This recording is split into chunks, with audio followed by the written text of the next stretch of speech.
Allah'ın salamı, rəhməti, bərəkəti, əfv olsun hər kəsə. Əziz bacı və qardaşlarım, bugün aprel ayının 17-sidir, səhər saat sübh namazı. Müsəlmanların qibləsi olan Kəbədəyik, Allahın evindəyik. Hər kəsi bu gözəl gün münasibəti ilə təbrik edirəm. Bugün cümə axşamıdır. Duaların qəbul olunan vaxtıdır. Səhər saat xüsusilə dualar qəbul olunur. Hər kim məndən dualar istəyib, iltiması dua edib, onları biz bu namazlarımızda və iki ülkət ziyarət namazlarımızda dua edəcəyik inşallah.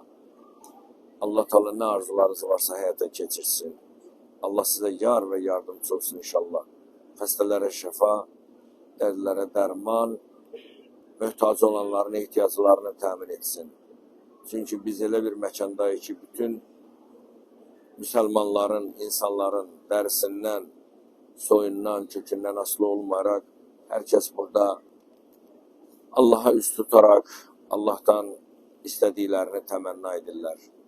Biz də inşallah Allahdan nə arzularımız varsa həyata keçməsini Allahdan təmənna edir. Allah'a emanet.